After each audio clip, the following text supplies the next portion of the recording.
মধ্যবিত্তের লড়াইটা সারা জীবনের লড়াই।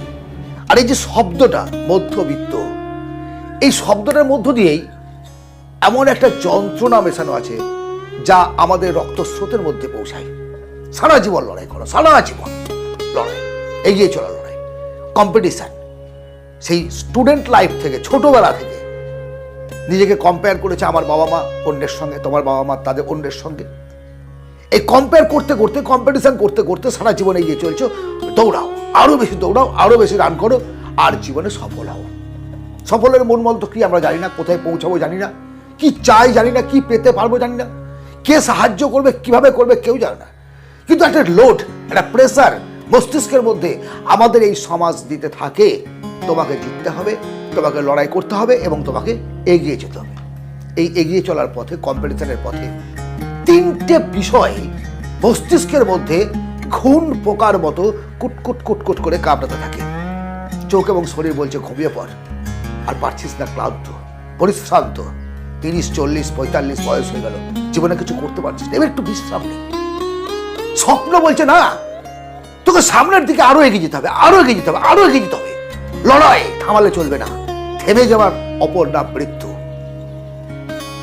এদিকে মন বলছে একটুখানি বিশ্রাম নে ভাই, একটুখানি বিশ্রাম নে, অনেক তো হলো, অনেক পথ, অনেক জার্নি আরো বাকি আছে। এই তিনটে রাস্তা দিয়ে, তিনটে মনের কথা শুনতে গিয়ে নিজেকে এতটা পরিশ্রান্ত মনে হয়, নিজেকে এতটা ক্লান্ত মনে হয়, মনে হয় যেন মধ্যবিত্ত ঘরে জন্মগ্রহণ করে ভুল করেছি। না, মোটেও না। যারা ইতিহাস রচনা করেছে, যে সমস্ত মানুষগুলোকে আপনারা আমরা চিনি, তারা কেউ কিন্তু ধনী পরিবার থেকে উঠে এসে একেবারে শীর্ষস্থানে পৌঁছায়নি। কেউ বললে ভুল হবে, হয়তোবা কিছু পার্সেন্টেজ অবশ্যই আছে যারা জীবনে প্রতিষ্ঠিত হয়েছে, ধনী পরিবার থেকে উঠে এসছে, কিন্তু অধিকাংশ কথা বলছি, অধিকাংশ মানুষগুলোর কথা বলছি, তারা উঠে এসছেন কিন্তু একেবারে নিম্ন মধ্যবিত্ত, মধ্যবিত্ত, দরিদ্র পরিবার থেকে। সে আপনি এপিজে আব্দুল কালাম স্যার বলুন, আলিবাবার প্রতিষ্ঠাতা জ্যাকমার কথা বলুন, রজনীকান্তের কথা বলুন, শাহরুখ খানের কথা বলুন, সচিন তেন্ডুলকরের কথা বলুন, মহেন্দ্র সিং ধোনির কথা বলুন, এরা কেউ কোটি কোটি টাকার মালিকের ঘর থেকে উঠে আসেনি বাবু, কেউ উঠে আসেনি। সুতরাং লড়তে হবে। লড়াই শুধুমাত্র ফলস, বাতাসে বল বাঁধার মতো বা বাতাসে দড়ি দড়ি করার মতো নয়।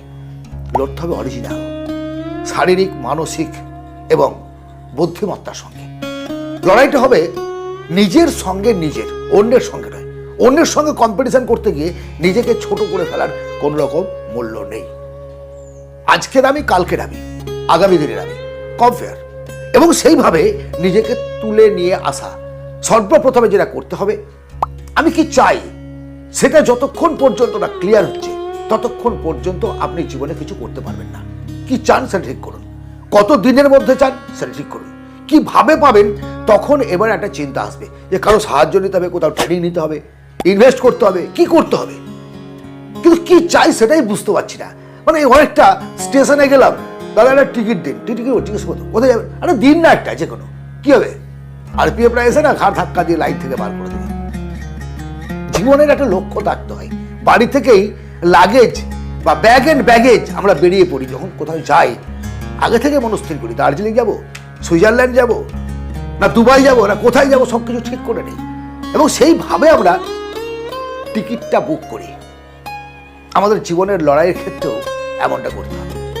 কোন জায়গাটাই আপনি পৌঁছাতে চান, লক্ষ্য স্থির করুন। স্বপ্ন আমরা দেখি, কিন্তু সেই আবল তাবল স্বপ্ন। আমি অধিকাংশের সঙ্গে কথা বলেছি, ইয়ং জেনারেশন যাদের ড্রিম আছে, কিন্তু সেই স্বপ্নটা কিভাবে পূরণ করবে, কি চাই তারা জানে না। জানে না কতদিনের মধ্যে টাকা চাই, অনেক টাকা চাই, কত টাকা জানে না, চাকরি চাই, কিসের ব্যাপারে, কোন বিষয়ে চাকরি করবে, বিজনেস করবে জানে না, কোথায় কি ব্যবসা করবে, ও ঠিক নেই, কিছু একটা, এই কিছু একটা করে। তাহলে বুঝতে পারছেন, এই সংগ্রামের পথে, জীবনের লড়াইয়ের পথে, মধ্যবিত্তের লড়াইয়ের পথে যদি এই ট্র্যাপ থেকে বেরিয়ে আসতে চান, আজ থেকে নিজেকে দুর্বল ভাববেন না, লক্ষ্য স্থির করে লক্ষ্যের দিকে এগিয়ে চলুন। যন্ত্রণাময় জীবন, কাটাময় জীবন প্রত্যেকের, আপনার আমার প্রত্যেকের, এরই মধ্য দিয়েই বেঁচে থাকতে হবে, এরই মধ্যেই মাথা তুলে দাঁড়াতে হবে।